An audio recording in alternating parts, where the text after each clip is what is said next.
Hello, good friends, and welcome to PinkPixels. We are here over on the Gamers channel, and as you know, every Monday we get to hang out here and have good conversations with good people. It gives us a chance to be excited about what's going on in the gaming space, what projects we can keep an eye out for on the horizon, and some things coming up pretty soon in the month of July, and of course that we get to be here and support one another and learn about each other's stories. Now, I want to just dive straight in because these two guests are amazing. They've been having great conversations, and I want to be a part of it with them. So we're going to dive straight in. So help me as we welcome the amazing Sarah and Allie from wonderful the game Crystalla. Let's just dive on in. Come say hello, our wonderful guests.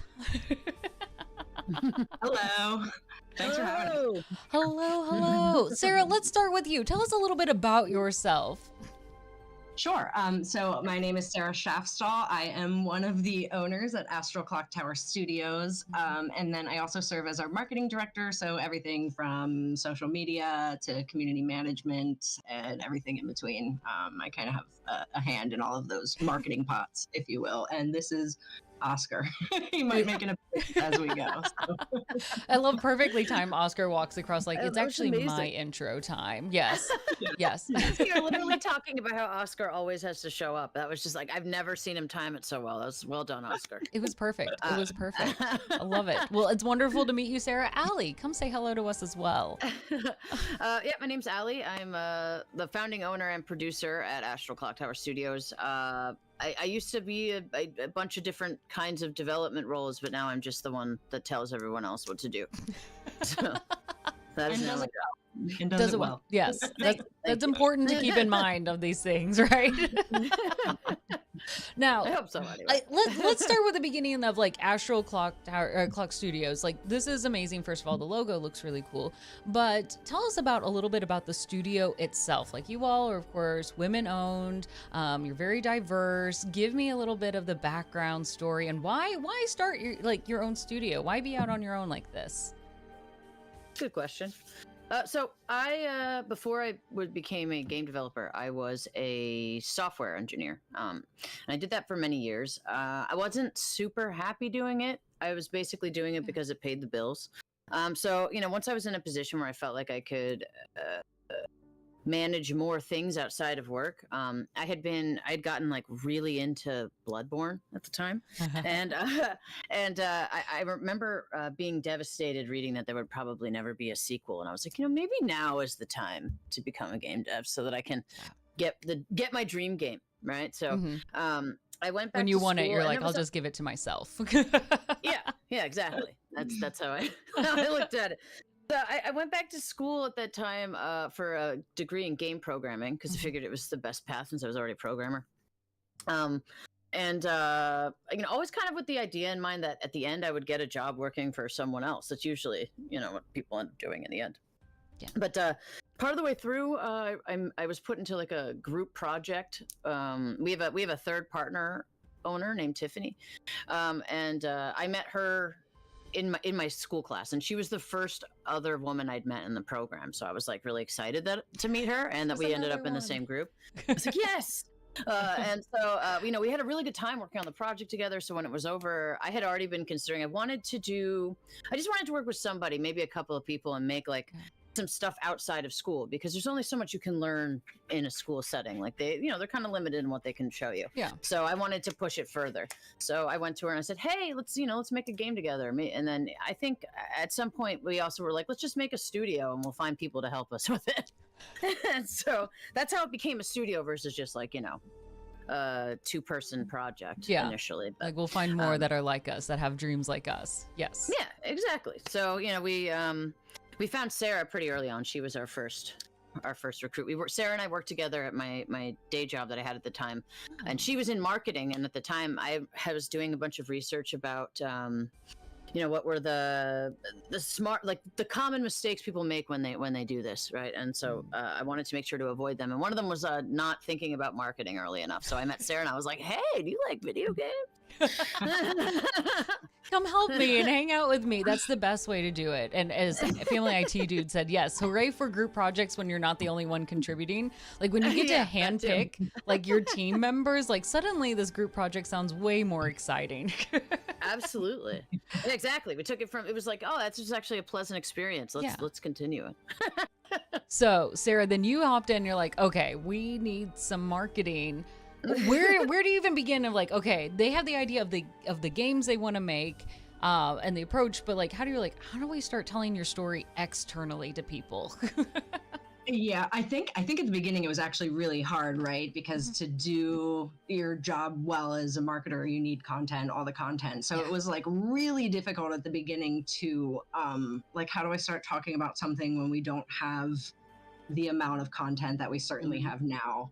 So I think that was one of the biggest struggles, but we just tried to really present anything that we had, whether it was a piece of concept art or a basic animation or, you know, the start of a 3D model, and really let the community in on the process, whatever it was that we were doing. We used to do like developer streams. We have things going on Patreon, of course, posting on socials, just anything that we could do to kind of get eyes on the project. So yeah, it was a bit difficult at first, but now it's hard for me to like keep up with all of the updates and stuff that are coming in. So it's a good problem to have for a month. Yeah. Well, because that's like the big we question. started this in 2018, so it was, you know, probably the first year. Sarah was more like one of the writers, you know, at that point. We were like working together to figure out what the world was even going to be. And then after that, there was actually stuff to share.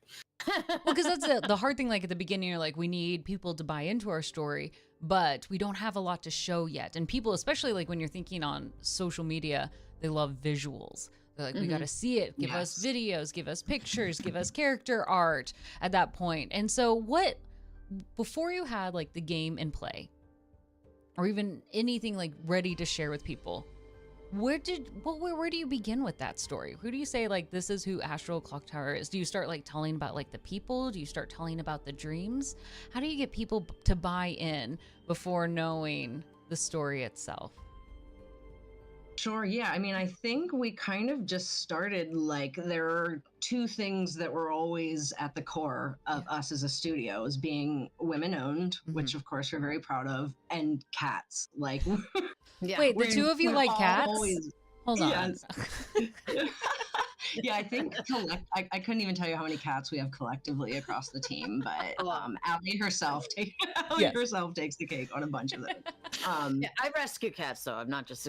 Yes, no, I am. Both are great options. Lady, but it's okay. Yeah, lean into it. But I think that story really started like with, okay, who are these cats and what are they doing? Like we always kind of had the idea of like clans of cats, right, Allie? I think that was always sort of like a core piece. We weren't sure what the initial game, like, because at the beginning the idea of Crystallo, which Allie can definitely fill this piece in better than I can, was not like the more realistic dark fantasy game that it is today. It actually started as like a more of a cutesy cat pun filled what was it, a 2D side scroller, right? Yeah, that was the originally we were going to do like a 2D side scroller adventure kind of game where a cat was on it. The end result was that the cat would gain a pair of wings because our partner Tiffany was really big on what was it called again? Fairy Tale, the anime. And there's these little cats with wings in it. So she was like, I've always wanted to make something that relates to that. Because we actually sat down and we like tossed ideas around about what we were going to do. So initially we were like, yeah, that makes sense because, you know, this is our first game together. We should do something simple. Yeah. But because my idea was like a complex Souls-like game. So we did my idea with cats. Like we had the easy choice and then we had what we really wanted to do. So we really did that one. Yeah, we just ended up skipping it and just taking longer to do it, honestly. But I love that. Like, when we look at studios, like, there's always that challenge of, like, do we put out the game that we can put out immediately so that way we can just be on the market? Or do we take our time and have to budget carefully, plan carefully, and make sure that, you know, even though it's going to take a few more years to get to where we actually want to be? How do you weigh that decision as Astral Studios to be like, okay, what's the right first step for us? Yeah. Well, so when we started, what we did was okay. I had part of the reason why I started the studio. That I didn't want to. I was already telling a novel of a story to begin with, so I didn't want to get too many off branches. But I essentially at the time I started looking for another indie studio that I could work with that was already established. Yeah. And I found one, and the team there it was like a huge team of like 35 different game developers, all just volunteering and then like working together in these little group pods on small, simple game projects together. But it was very, very poorly managed, and there was like no proper project management or anything. And so I kind of just like hung back and I was never really super involved, to be perfectly blunt. I just kind of watched what was going on, and I was like, all right, I think I could do this. And then I went and I made my own thing, right? Yeah. So I already had like a decent idea of how I wanted to go about it, which was, okay, so this dude managed to get 35 developers to come work for him as a volunteer. Yeah. You know, and I even did it. I was like, all right, cool, that sounds cool. So I was like, I think I could probably find a few good devs to work with us. So the first, I don't know, 3 years, we were just a volunteer, unfunded project. So we were kind of able to just do whatever the heck we wanted, which was, I'm not gonna lie, it was really nice because I didn't have to think about We're free. the budget. If somebody messed something up, it was like, you know. It's just our own part of the timelines. process. Yeah. Exactly. There was no defined timelines, really. There was no it was pretty low stress. It was like everybody was doing it. You know, it was like a kind of a side thing. I got lucky. I was able to focus on it more later on. I think it was like 2 years in. I got appendicitis. Not exactly a lucky thing, but I got a big chunk of time off, and I was able. I was able to focus on the studio, and that's when we started turning it into something that was a bit more serious. But we had this groundwork laid out that we've been working on for years, kind of just having a good time. So then, you know, when it came time, it was like, all right, I have a pretty good foundation to organize with and move forward. You know, when we did finally get some funding into the studio and turn it into like a more serious project. So yeah, that was pretty helpful to have. I'm glad we did that, and I think every indie dev should do that. Yeah. They don't necessarily just start their own. They should find one. You can find somebody else that's already doing it. Yeah. There's a lot of ways you can do this. There's a subreddit called r/INAT, I need a team. And if you just go on there, there's always people looking for game devs to work with them. So you can also just be like, you know, I just want to learn more. Let me go see what someone else is making. And then people post what their ideas and what they're looking for. It's a really good spot for that. That's actually a really brilliant tip. Like, so much of being of education isn't just in the classroom. Like, it's just like, go and see how people are operating. Being able just to observe it, like, what's their process of like passing on information? What are the tools that they're using? How many people does it take for them typically to complete a project? What are timelines they're looking at? Like, it's information that people don't mind sharing already. So it's like, well, why wouldn't I take advantage of that? Yeah, I think it's a really good way to get yourself involved. Plus, one of the biggest things in the games industry that I don't think you realize while you're in school, I certainly didn't, is that like getting jobs out of school is nearly impossible. The industry is extraordinarily competitive. So if you don't have a published title under your belt when you start trying to look for gigs at like a AA or AAA studio, it's very unlikely that you'll find a job unless you're like a prodigy who did something really cool in school, which I've seen a few times. I'm not going to say that's not possible. But you know, it's usually more like you have to have something that you've already done and a pretty decent chunk of experience. So I found that that was kind of what I was trying to do at the time, is the best way to do that is just, you know, find a bunch of other devs who really want to learn and make something cool together. It just worked out that, you know, I got to keep making this one, which was awesome. Now, before we get into the game itself, I do want to ask, what are the origins behind the name Astral Clock Tower Studios? Because it's cool. It gives a mystical feel. I love the logo, right, of the tower looming over us. But what's behind the name? Why Astral Clock Tower Studios? Okay, so I mentioned before that I was a big fan of Bloodborne. Yes. There is a boss in Bloodborne named Lady Maria of the Astral Clock Tower, and she is my favorite boss. Now you can, like, when you don't cheese her, she's like one of my favorite video game bosses ever. She's really elegant in the way she moves, and she just, I don't know, I think she's amazing. So when it was Tiffany and I early on, we were tossing names back and forth, and there was a million of them, but that was the only one that we were like, yeah, that one's cool, even though it's long. Let's do it. I don't think I ever asked, like, and we don't have to get into it now, but I never asked, like, what were the other contenders? I'm very Oh. I curious. barely remember. I think they were most of them were kind of silly. Are they cat puns? Are they cat pun names? I don't remember. I do remember it was just stupid thing like you know like something about being girls. I don't remember All right, Cindy Lauper. vaguely. And I was kinda like, I'm not sure. Do we want to go with that? Maybe we should pretend we're guys. Well, I mean, they said it's easier for guys to get funding. You know, like. No, we know it. Yep. But I love it, and of course now Astro Clock Tower Studios is here. Though when I think of it, like especially on Sarah's level, like getting the social handles of knowing like that's tagged and how many character letters that you're taking up for that. Yeah, even the email addresses, The like email- we bought a couple different URLs that we could like oh, I can't think of the word, but when you like redirect, sorry, Yes, when you yes. can redirect a URL, because even our email address is like sarah@astroclocktowerstudios.com. It could be a mouthful, but Yeah. it just Pretty does sound really like ethereal and whimsical, but also like sort of dark when you put it with a logo. So I don't know, it's perfect for making dark fantasy. Yes. Yeah. Dark fantasy games like we're making. And it kind of like fit well with what we were considering at the time with Crystalla, how there's, you know, in the world of Ilor, there's these rodent beings and they're kind of like industrial vibe or like, you know, what's the word I'm looking for? Like steampunk, sorry, like lost it there. And then, you know, there's also the magical ethereal side of the feline. So like, you know, it worked together with the logo we made with the clock tower, with the gears and stuff, but it also feels magical. Yes, it does, and I love it. I love to hear like there's the idea, and then how do we take the idea and put it into fruition? What does this look like on a website? What does this look like on a game title? And how exciting was it be for both of you the first time we were like, listen, it's now on Steam, right? Now people can buy it for their Switch. Now they can play it on Xbox. What was that moment to be like where you can direct your friends and family and all the fans who've been waiting for this to be like, here's the screenshot. Here's where you can go and buy this, and to see your stuff there within all of these directories.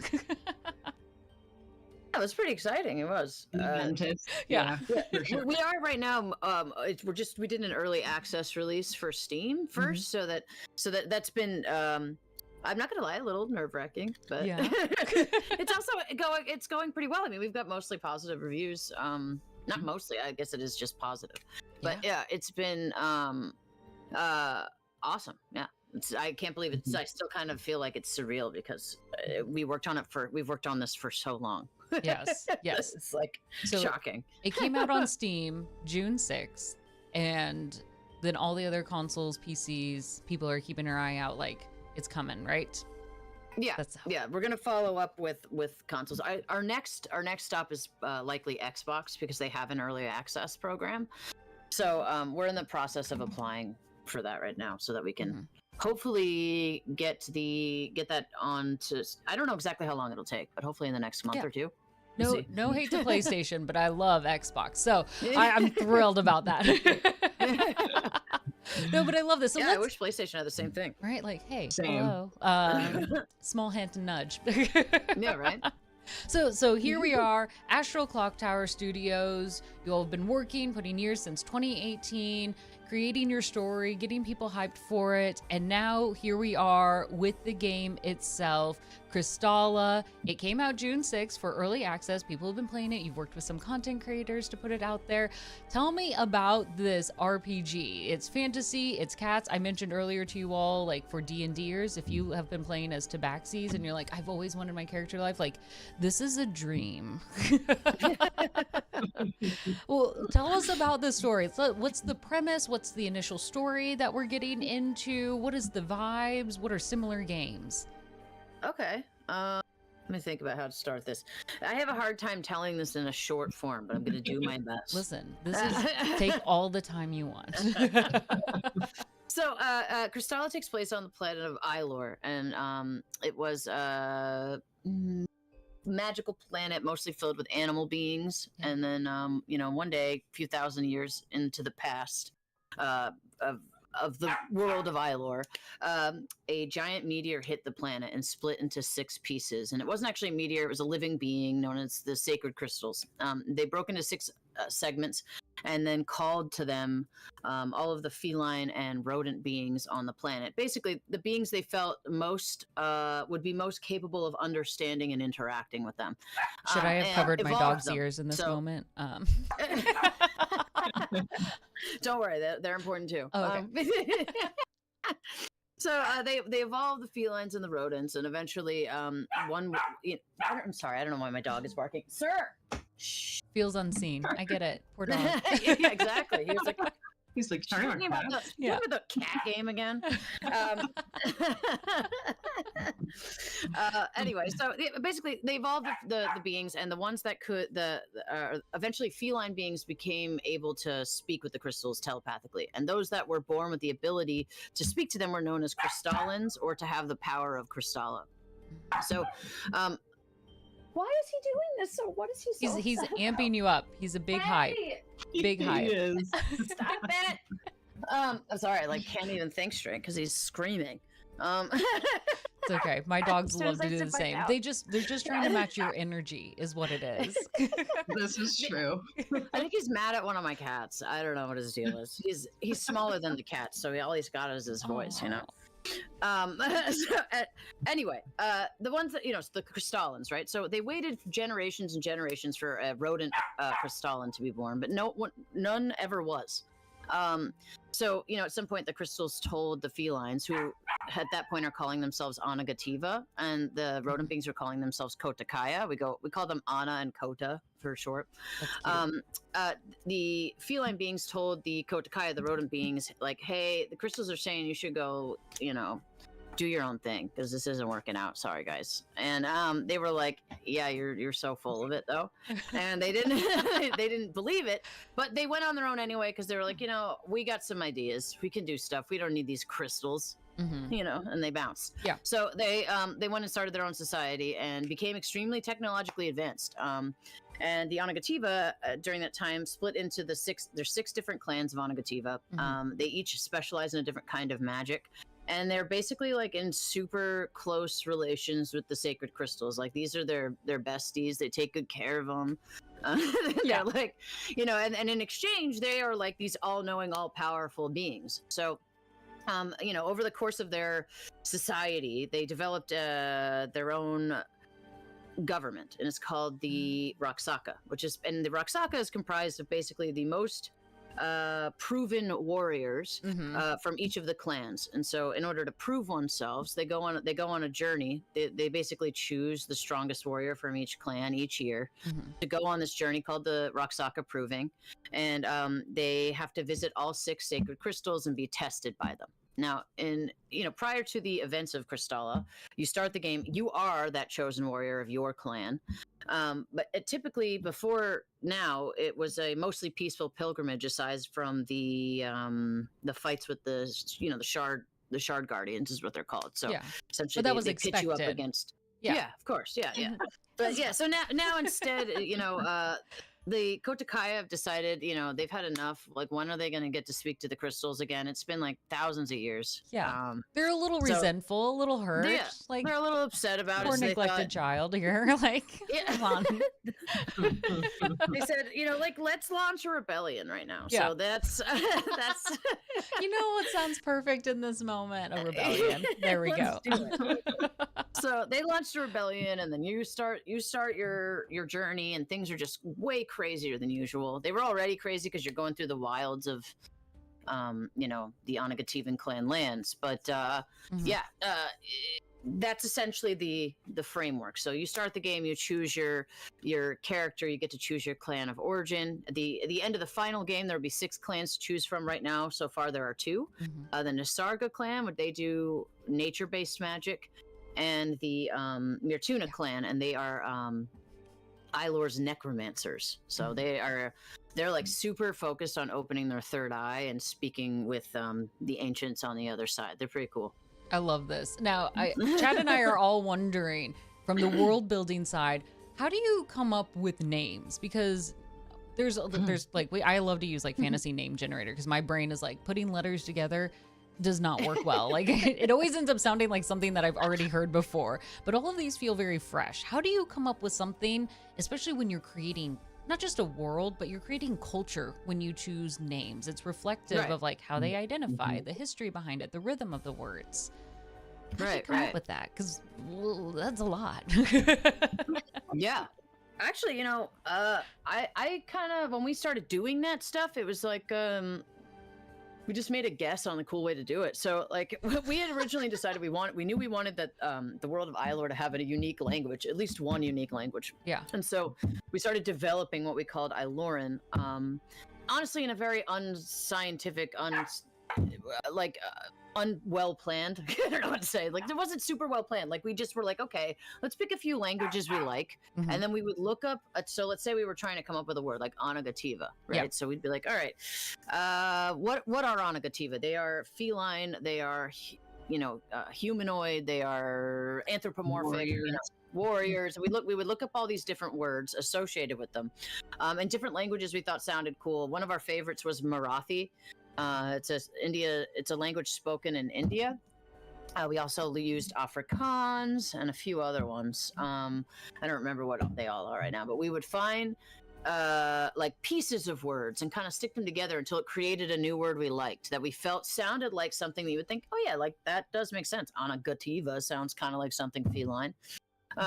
So that's kind of how we did that in the beginning, and then later we actually made a real language. Iloran has its own what's the word I'm looking for? Lexicon. Yes. And we worked with a linguist to put together a unique alphabet that she made based on the idea that cats would be scratching letters into the sand to figure out And words. like syllables with no lips, because cats don't Yeah. have lips. A lot of the syllables in the language will avoid like ma, anything Yeah. that uses your lips Buh, to like buh. create Yes. that sound. Is it weird? Now I'm Yeah, it going was through the super cool. alphabet, like trying to figure out which ones my lips touch. What could a cat say? Yeah. Right.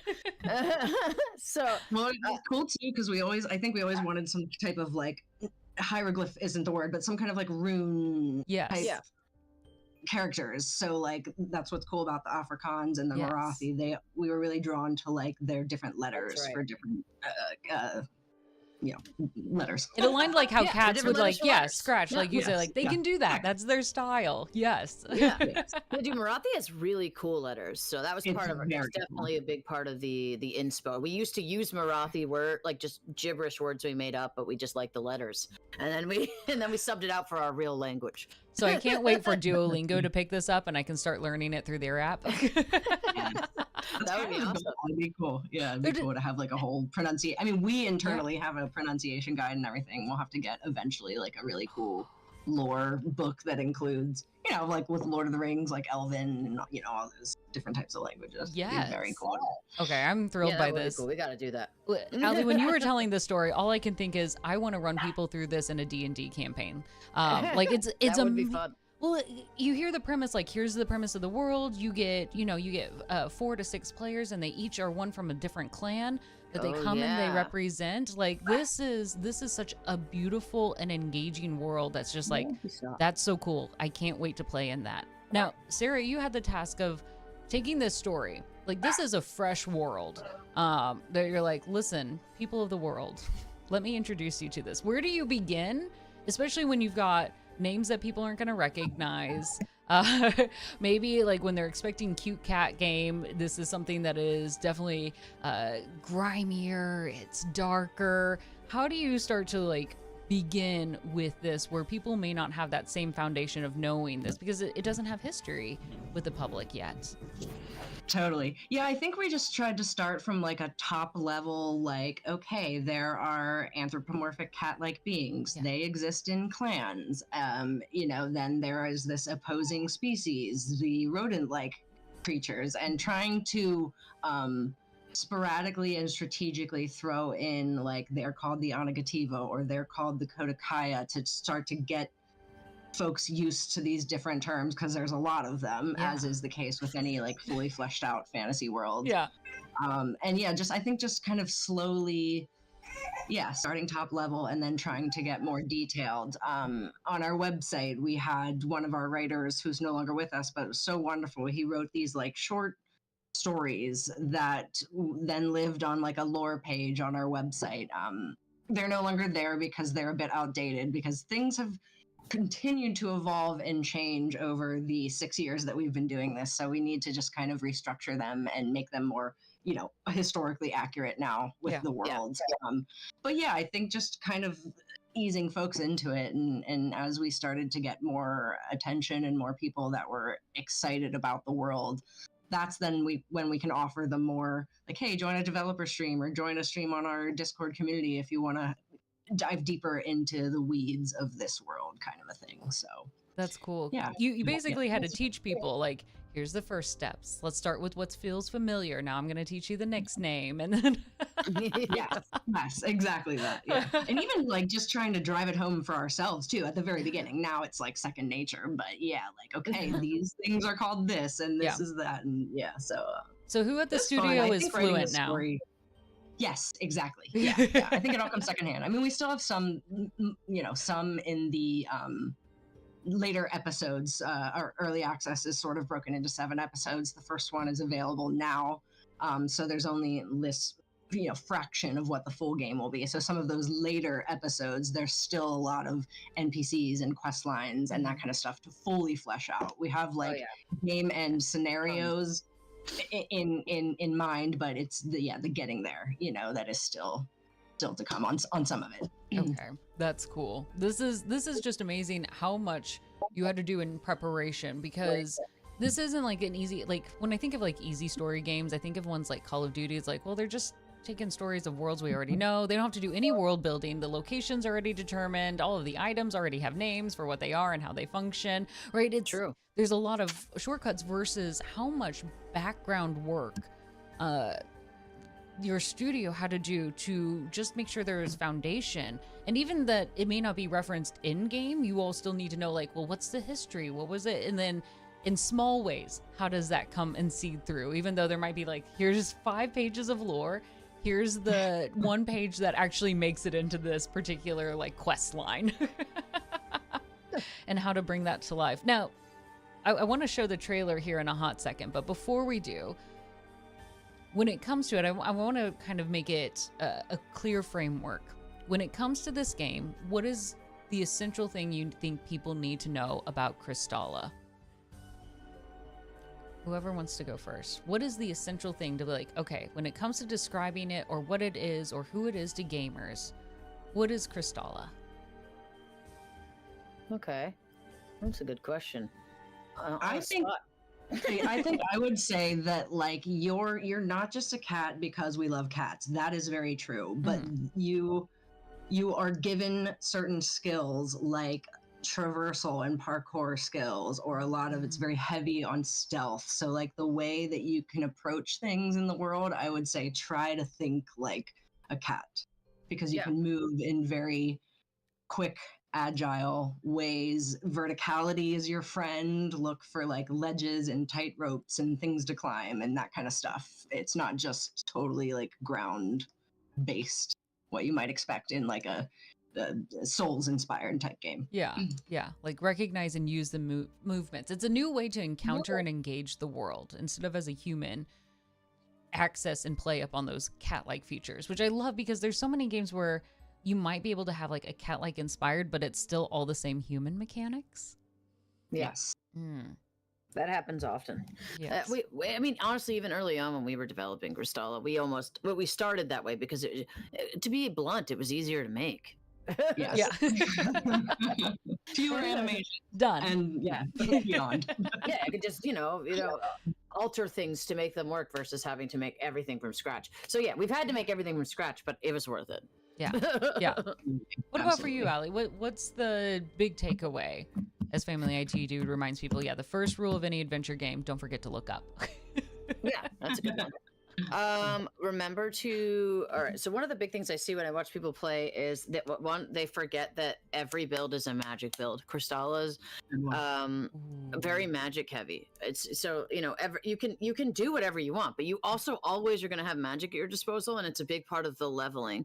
Versus, most Souls like have like a Souls or Souls like games have like a magic specific build that you can choose. Crystalla has that built into every character, so you can choose not to use it, but I mean, you've got a lot at your disposal. Also, lock on. for the love of God, lock on.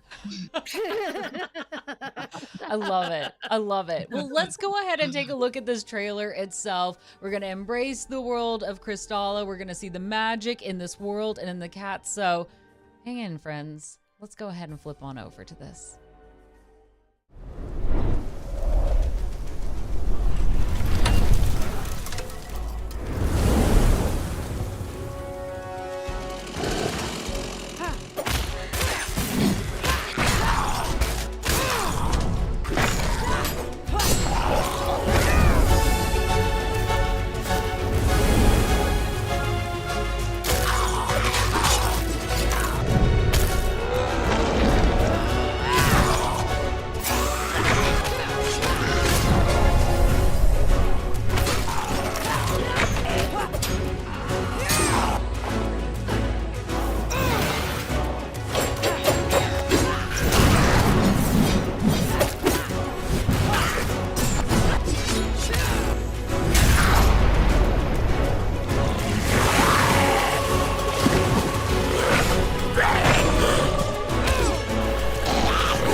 Okay, I love that trailer. This has now probably been like the 15th time I've watched it.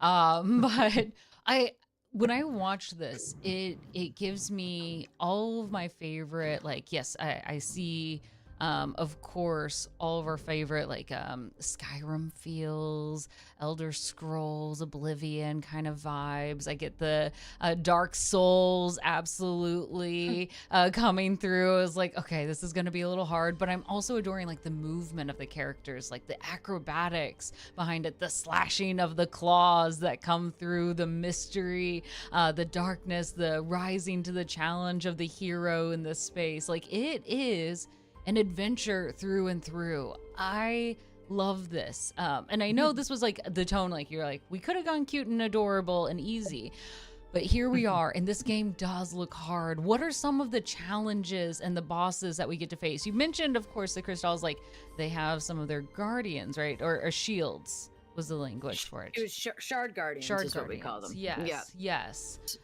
So yeah, there's 6 shard guardians. They're like these magical manifestations of the crystal that they basically test your might against, or your ability to handle the magic that comes from that crystal, if that makes sense. And like, Yes. you know, the stuff that you've encountered in that area. Okay. Sorry, my baby's not happy with me right now. It's okay. Some boss fights are worth crying over. I've been there too. Okay.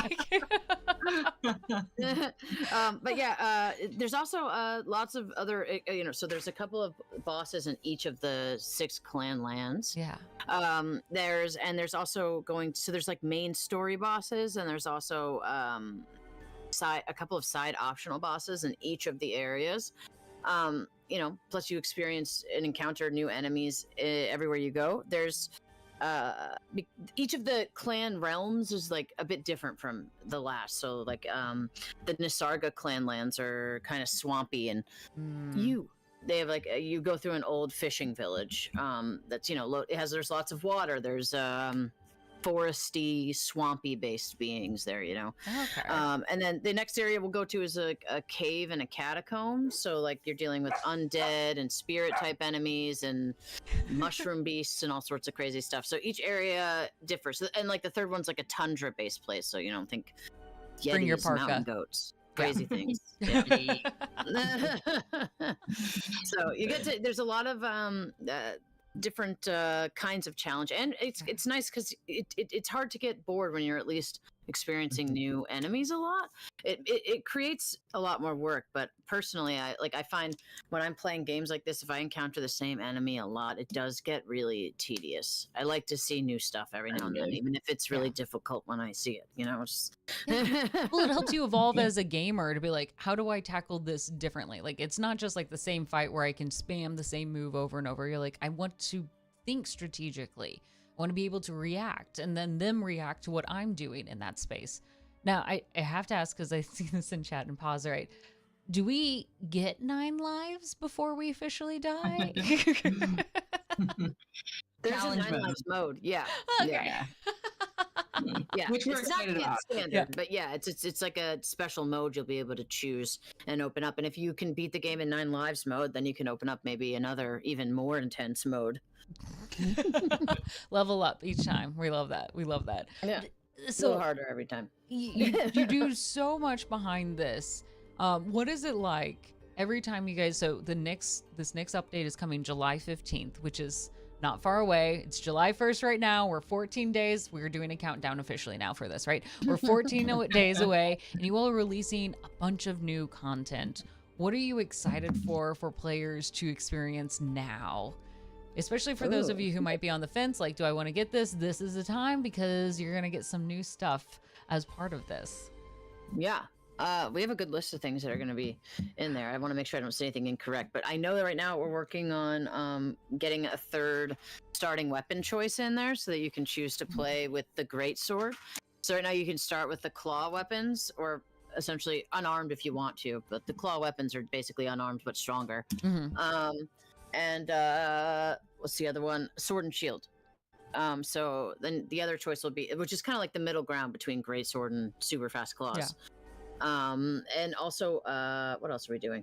We're opening up another area so you can interact with more NPCs, and there's like a marketplace, and you can upgrade your weapons with a blacksmith. There's a lot coming. Is it capital city, right? Yeah, capital city. Here, Sarah, you're probably perfect. Thank you. Well, I was gonna say one of the things that I'm most excited about. So I'm not traditionally a Souls-like player. Like that's not what I usually go for. So I did have some reservations even about our own game. Like, will I be able to tackle this difficulty-wise? So one of the things I'm really excited about is that we're implementing a dynamic difficulty system, which I'm not a dev, so I probably can't explain this the best, but the AI will naturally adjust. Let's say you're having a tough time, like I probably will.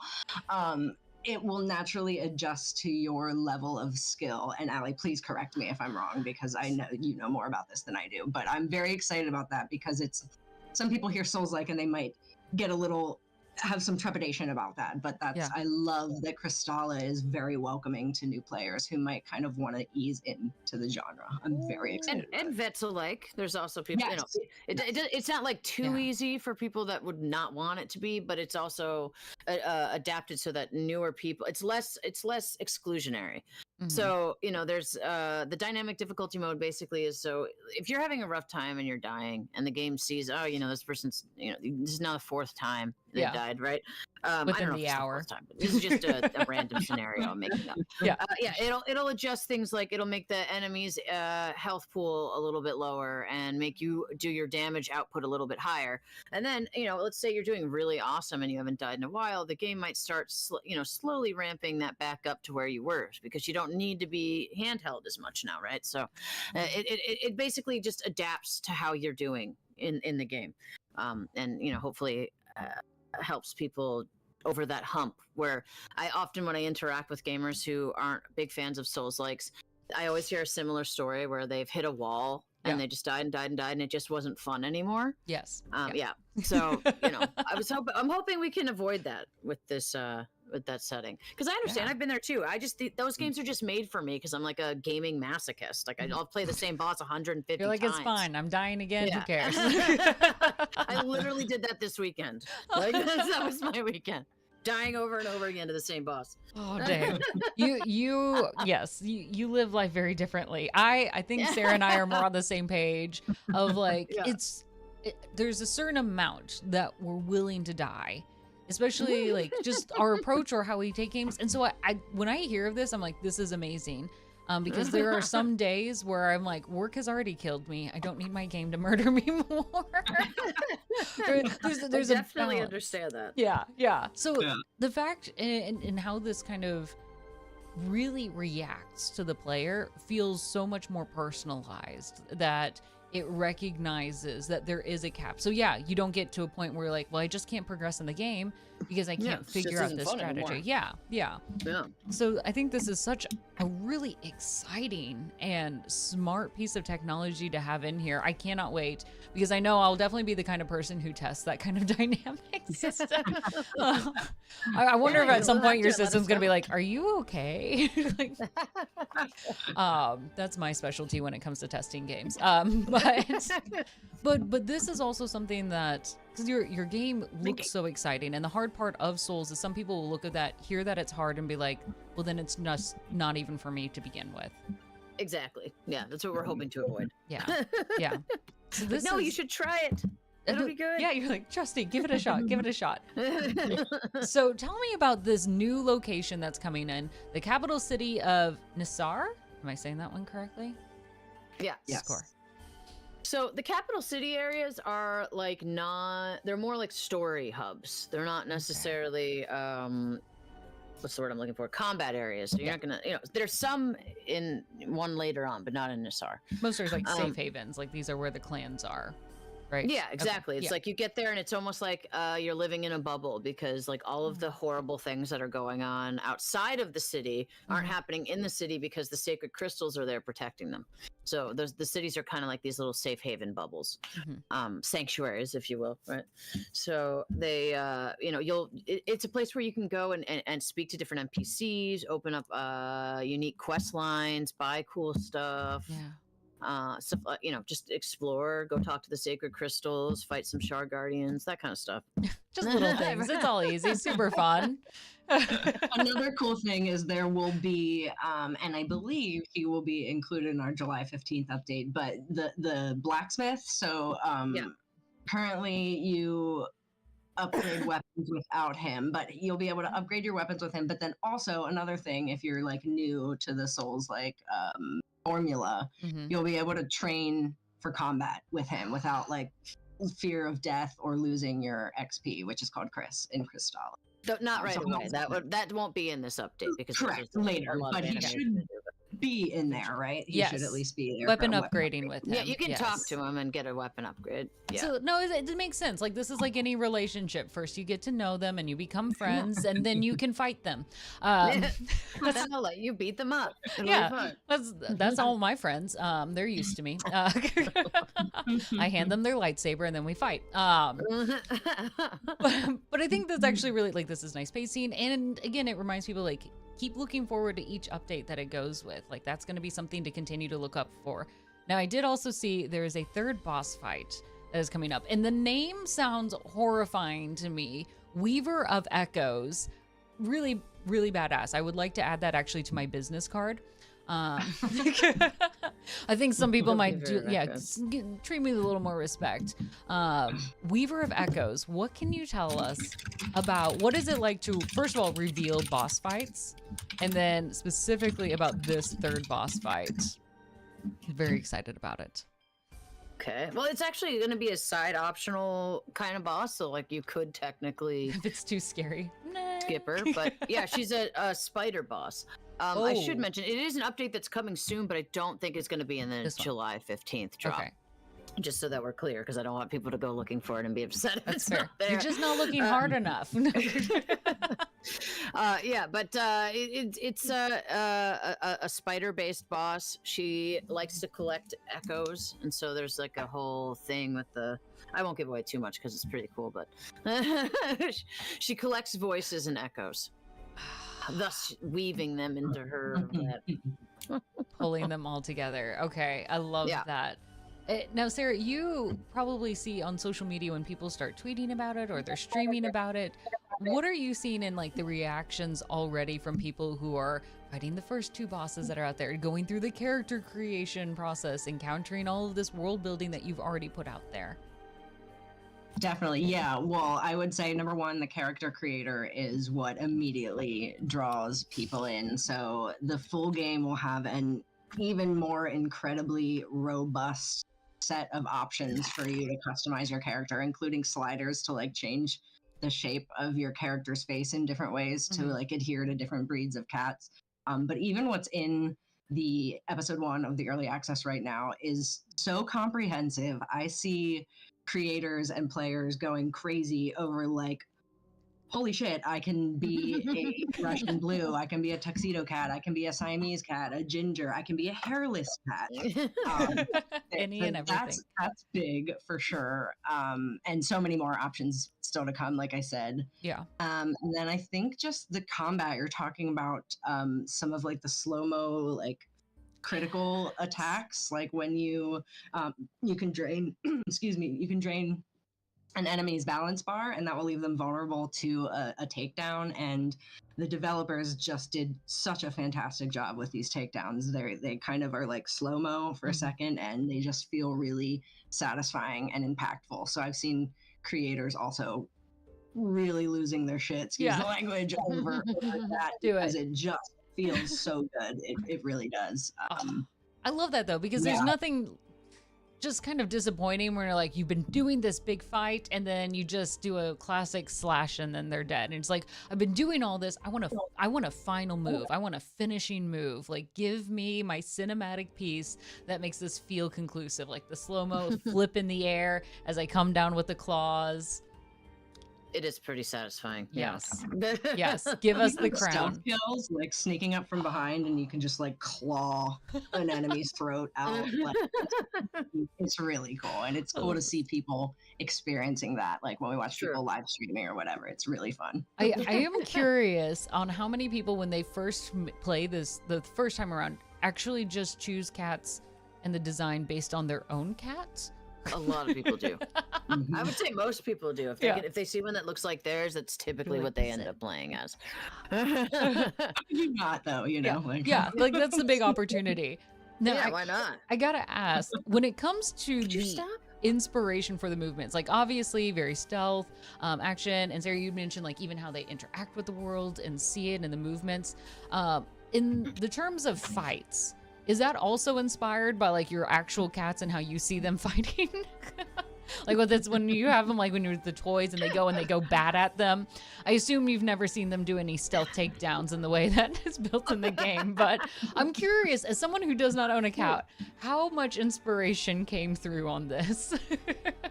It's funny you're saying that as my cat's over here mad at me because he wants to eat, so he's just ripping papers apart and staring into my soul.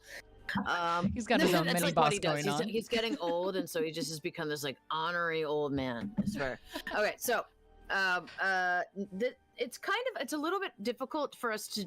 There have definitely been things that we reference, like in terms of like the cat movements, for example, like when the cat's idling.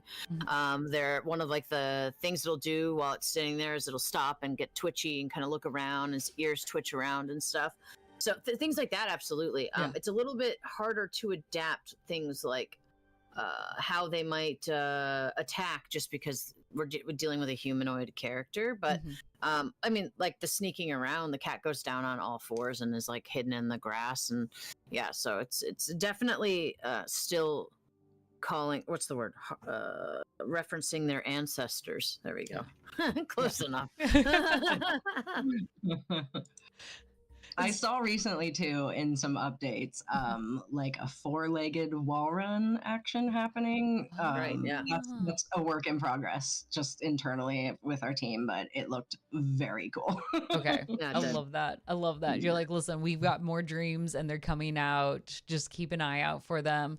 Okay. Oh yeah. So constantly new stuff, which is actually, I think, a cool thing about the way we released it. Well, I love, like, it just shows that it wasn't just a publish and done, but this is really something that you all are invested in. You're like, we're still committing. We're still thinking of unique ways. I see in chat, like, IT dude, probably not yet. But the equivalent of Bengals have a negative stealth modifier, right? We had a Bengal and she was loud. You can play as a Bengal, but no, it doesn't affect your stealth modifiers. I'm sorry. I do understand though. I have a cat. The one who's doing what he's doing right now is half Bengal, and that is probably why Not he's loud. such a pain in my Ripping butt. apart the paper. Let us know when the paper monster also appears in the game. Yeah, I should make one. Actually, he's just mixed with brown tabby, so he just looks like a brown tabby, but he has like certain things about his personality where you're like, okay. And he we used his markings as the base for like one of the brown.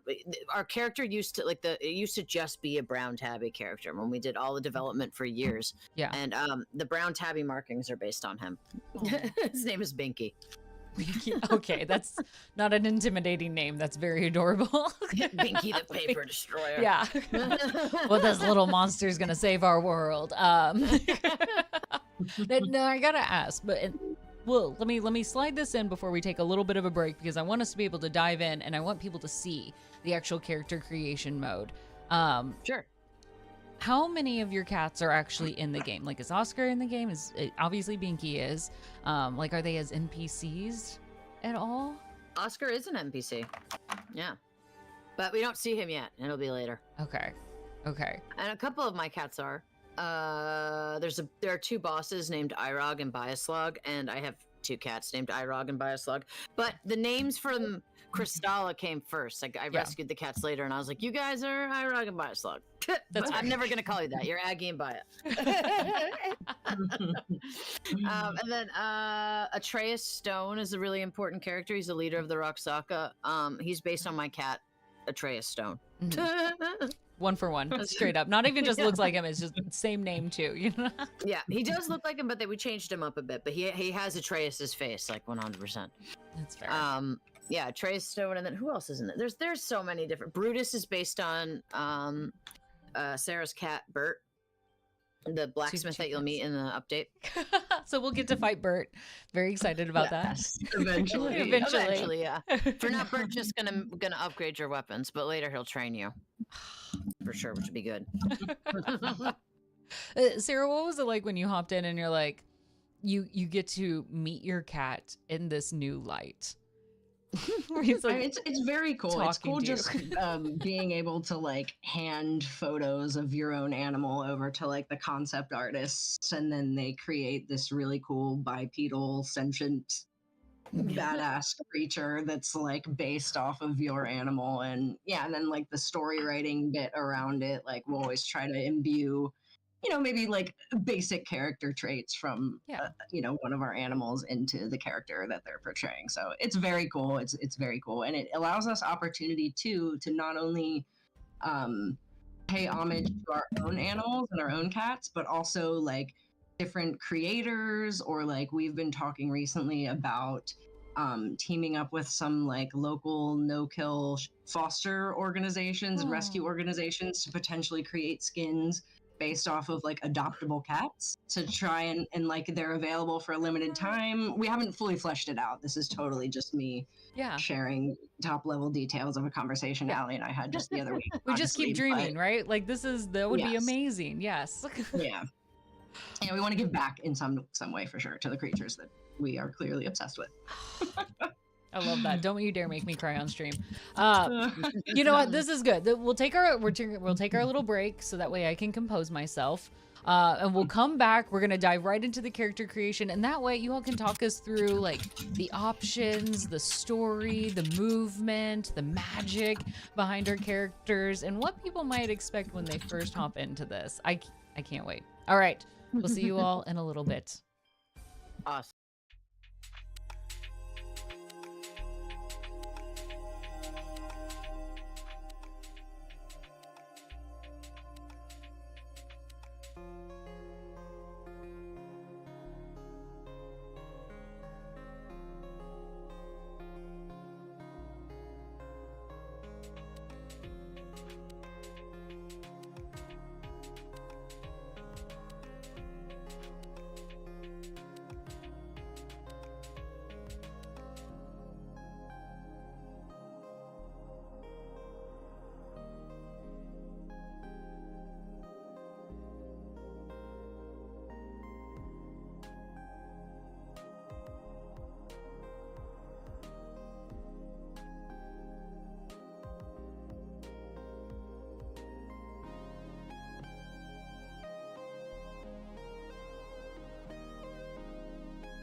boy's voice, and then that was pretty good.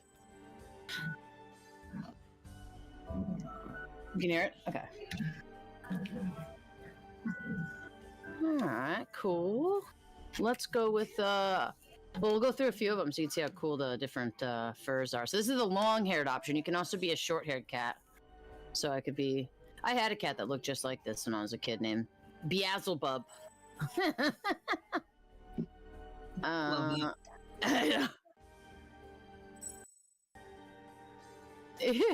it's pretty cute, right? I like it.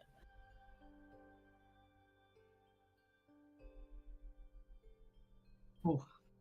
That was actually one of our bigger obstacles, honestly. We went with like a short-haired cat that just was the texture for a long time, just because we had to find a good way. Like, Crystal is a pretty graphically intensive game as it is. So we had to find a good way to balance the fur looking nice and being loaded in on the character all the time, as well as on all sorts of other animalistic characters. You know, without it killing our performance, because it's already, you know, optimization is an issue with every game. I think the games made in UE5 in particular, some of the I've just found some people having a harder time with it, just because it's new, you know, newer. So you know, we managed to find a good. Oh yeah, here's the naked cat. I'll show you. There you go. I think I'm gonna go with Silver Tabby. This one's my favorite.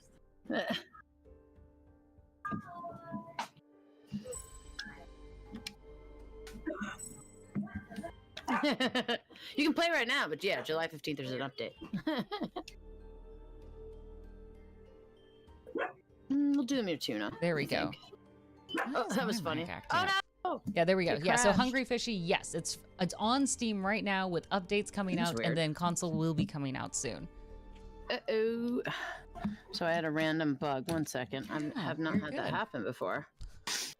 Of course, right now. Of course, while I'm on It's here. okay. That has literally never happened before. I'm gonna have to boot it up again. We've experienced all sorts of tech issues. Apparently, OBS is now randomly muting us. We're gonna make it I guess I work. was just doing it too, or going through too many options or something. I don't know. We'll go back though. I'm fixing it right now. We're gonna make this work. We're gonna be. Okay, so I'm gonna have to share my screen again, right? Yeah, let me do that Yes. real quick. Boop. All right, there we go. We're back. We're back. It's also maybe in part because I don't usually stream while I'm playing. But That's what I mean, I'm we do have an issue going on right now with the occasional random crashes, and we're not entirely certain of the cause yet. But we'll bring Henrietta back. She'll be okay. Henrietta. That is an excellent name. Listen, that is the other part that takes so long with character creation is like choosing the right character name. Yes. Do you go cute and silly? Do you go as equally Please don't magical? crash. Oh, phew. Ooh, that's a cool look. I like the that armor's cool, but I like to go with the I think I'm gonna go with Spellblade. Spellblade? No, yeah. So I like this armor personally, the one with the bones, even though it's not as strong as the other one, because I mean it's just so cool. That's And his the cat, claws. The claw Yeah. weapon. I can't wait for someone to cosplay this. right? Yeah, It's I'm pretty like, cool. I want those claws for myself, like just as an Same. option. Me too.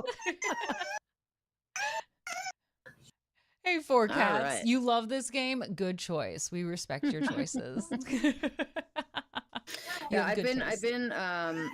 partial to. I actually really like the Nisarga because it has a good ranged spell that like is kind of OP right now that we really should probably buff or buff a little bit. Let people enjoy it right because now. Take it. Yeah, exactly. Yeah. Enjoy it while Yeah. while it lasts. Play it because, now right before it now- get buffs. Yeah. yeah, because right now it poisons the enemy at the same time as hitting them with magic, which is really nice. But like I said, a little OP. So we'll go with this one right now. Besides, I like seeing this armor in the engine. Oh, It looks yeah. good. Wow. Look at those movements. All right. Tiny Let's see. soft I might have paws to still. adjust the settings a little bit since I'm streaming and it seems like I'm getting a lower frame rate than I normally would. Why, hello there. Here we go. I love the voiceover that we're hearing in there. Hello. Hello there. What was it Oh, this is like probably why. trying to find the right voices for the speaking roles that you had? It was fun. I think it was actually one of the more fun ways of going about it. We work with a casting agency that helped us find. Well, this actor who plays Atreus is somebody we found ourselves years ago. Who just said, "Hey, I do voice work, and I'd love to help you guys out." And he's amazing. Yeah. It's got already that like natural fluidness as we go through. Somewhere, elsewhere, I'm sure. Ooh. Yeah, a little. Welcome. Before you, Maybe it's the DLSS not working. Might be. Just doesn't. All right, good friends. It looks better on your own PC, so trust that. to become Rexaka, you How must do I make him stop talking? Okay. judge. Listen, you aren't supposed to skip this part. It's key to the tutorial and story. He's just telling you to find a ball and return to the gates. Sorry, he just was going. It's hard to hear you and hear him at the same time, or I would let him. Is the ball made of yarn? Okay, so I just picked up my first Crisp Pearl, which is what you use to get more magic. Okay. I think I still may need something's with the performance. I'm not sure what, but I'm gonna. It's probably just because I'm actually streaming it, and my computer is due for an update. To be honest with you, Yeah. I No think worries. it's probably time. Don't worry, good Let's friends. We're just see. demoing it today. Medium. We'll go to medium here and here. Maybe that'll help. Yeah. I don't know why. It seems like the DLSS isn't turning on, but I feel like I remember we had an issue with that. Oh, that actually immediately made it feel Yeah. better. Yay! Okay. The classic So swirl this is around even and mine. dance. Yeah. Well, that's good. Yeah, for me, I don't know why. It seems a little funny, but I big think I cat just have a lot going on. stretch. All right, Sorry, let's that go felt in here. like We'll I get- had- I do love some of the idols, the stretch. There's they were like Kickstarter exclusive emotes, so you won't see it in the base game, but there's like a grooming break. What was the other? Oh, chasing tail. There's like an emote where the character like chases its tail for a second. Okay, that's cute. Yeah, we'll do Alright. other ones like anybody can get, but yeah, they're fun. Family IT dude asked, "What was there a particular inspiration for Atreus's name?" Well, at the time that I rescued the original Atreus, he ooh, that was cool. I was playing a lot of God of War. Okay, fair, fair. And Atreus, I found him inside of the engine of a truck. Like the person whose truck it was like I saw him on the street trying to figure out how to get this kitten out of his truck, and he told me that he'd seen on his security cameras that the mother it was just the cat and his mom, and that the mother eventually gave up and left him there. So he'd been up in there for hours since like 2 a.m. So I spent like 2 hours trying to get him out of there. And at the time, I don't know if you remember in God of War, Atreus at the beginning of the I think it was the 4th game, but it's Yeah. like the first of the newer games. Yeah. Atreus's mother's died. Yes. Or Atreus loses his mother. So I was like, oh, it's kind of fitting, and he's a little badass. Yeah. So He's found his Yeah. home and he's found his human mom, so he's good. yeah, he's my little buddy. I love him. Oh. He's is one a of good my boy. bestie cats. I'm best friends with all my cats, so let's not lie. I love this introduction to the world right away. It gives me immediate creepy vibes. We're at like a twilight lighting system here. We get the sense of the crystals. Like, what is it like when you're thinking of this initial tutorial of like, what are the first things we need to introduce people as they hop into this to make sure, one, they know how to make the character move and do the things they want, but also welcome them to the world itself. Right. Yeah, we wanted to make sure that we did a little bit of a tutorial because Yeah. whenever, like in previous builds where we would just kind of throw people in, people who had played Souls or Souls-like games before had I'm just gonna do this again. I'm sorry. It's just hard for me to hear myself and then answer you when Hair Troll is talking. What was I saying? Something about right. We'd watch people trying to get thrown into these games, or thrown into the game without any sort of direction, and it seemed like a much less enjoyable experience. Now, it's a little bit tedious for people who already know how to play games like this. I would say to have to go through the tutorial, but you got to do what's best for everybody. Yeah. So we decided it was good to walk people through at least basic stuff like this. You don't take any damage from falling. You can jump as high as you want because you're a cat. That is Now, such in real good life, news. that's not true. Cats do take fall damage. Don't. Don't test it. Don't test it. Listen to Cristela. You need to have that like as a waiting, like, or a saving screen Right. little notification that pops up. Like, do not let your cats actually drop from any heights. There you go. That Do would be not drop funny. any cat. They do take fall damage in outside of Ilor. Okay. Ooh. Shiny. I love that it's already teaching you, like, these are things you need to keep an eye out for. Here's how your character can start moving throughout it. Honestly, the movements feel so fluid and fun. Okay, that's cool. Oh, As no. I fall into it. So I didn't cats jump can't well. swim. There we go. Try again. Um, There we go. There we go. Whoa, that was a little weird. All right. I agree, though. I think one of my favorite things is the movements. The animators really did a great job at. I don't know. It just all does feel very fluid and fast paced and satisfying. I love playing it. Yes, yes. I do wish I could Some figure cats out just why. like bounce off walls, and you want to be able to duplicate that. Like as you're running through, it shouldn't be something slow and timed. It doesn't always have to true. be eloquent. I've seen quite a few cat mishaps, which is probably what my cat's gonna have to go through when I drive this. But you know, like it has that speed that you would expect of a cat humanoid.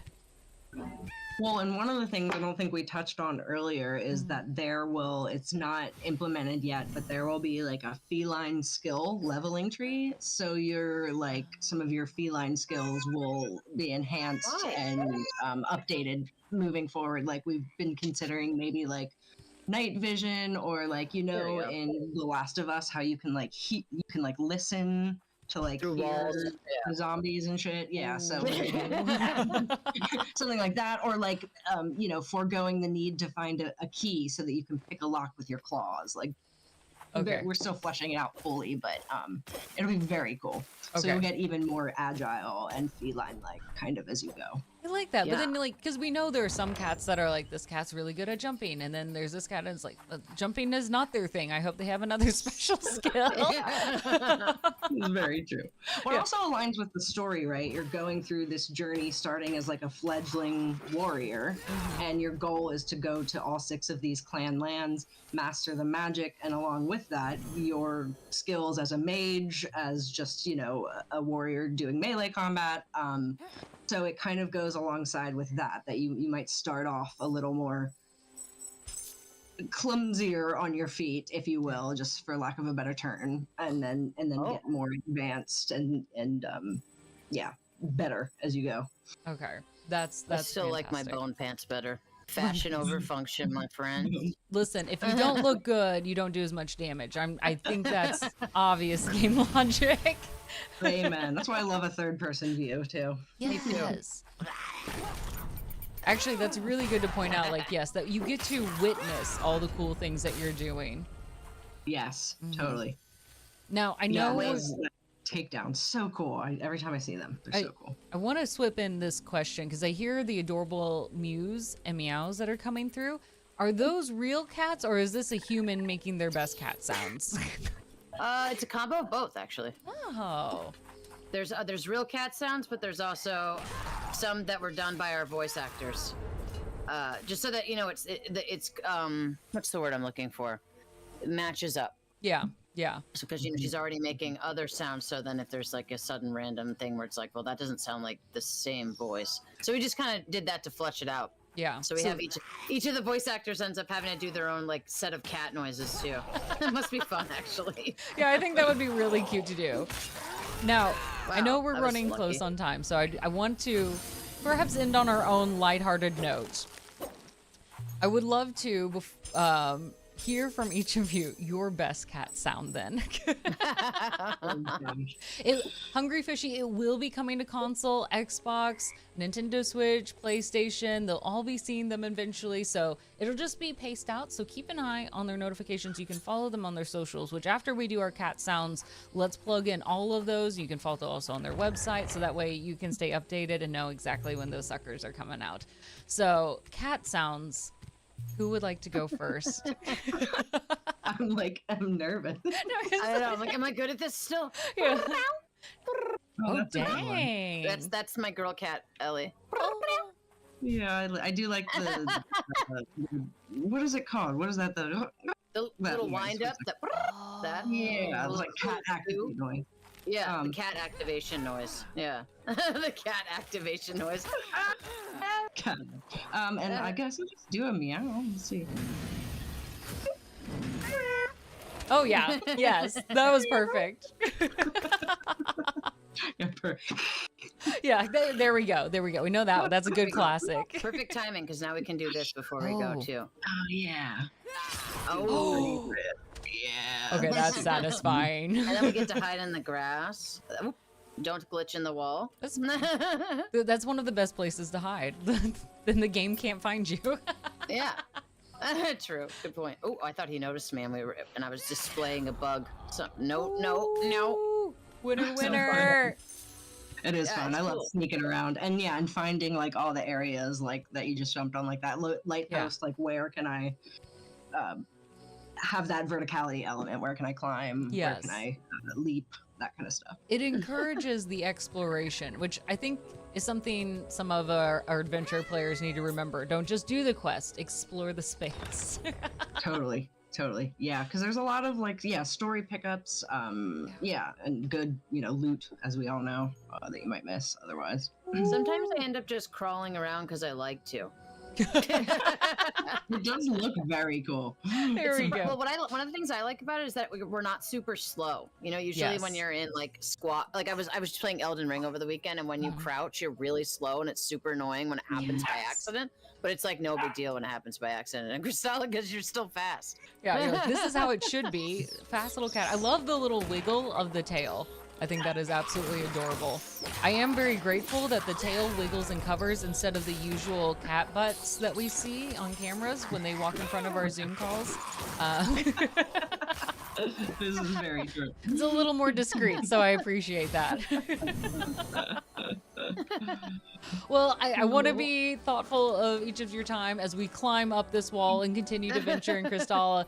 Good friends, if you're watching this live or watching the recording, wherever you happen to be, make sure you're keeping an eye out for this game. We get brand new updates July 15th, 14 days and counting. So put it on your calendar, get into it now, come and test it out, have some fun with it. Now, tell us, where can we follow, where can we find all of the details to make sure that we don't miss a beat of this game? Yeah, so you can obviously join our Discord if you want. That's where you're going to get the most direct access to our team, ask questions, check out updates, all that kind of stuff. Just search Crystalla on Discord. And then, of course, on all of the socials, literally like all of them, we're there. On the vast majority of them, we are at ACS Games. And then, TikTok is our outlier, and we are at Crystalla Game there. Perfect. I am so excited. Listen, friends, you have to play it. I know I'll be playing it later. This is something that, remember, it's not just that we're here and having the opportunity, like, okay, this is a new game, it's a review. But these are games that are made with passion and excitement and vision, and it gives us an opportunity to continue to see the creative work that is out there and be able to experience it, to enjoy it. And even if you aren't a cat lover, first of all, shame on you, because who doesn't love cats? But know that you don't have to love cats to enjoy this game. This is just a good game overall with great mechanics, wonderful world building, and I encourage you to give it a shot. And of course, if you're ever interested or just have questions, you can always join their Discord and fill in information there too. All right. Sarah, Ali, the two of you are absolutely a dream having on here. Thank you for giving us a preview. Look at her cross her arms.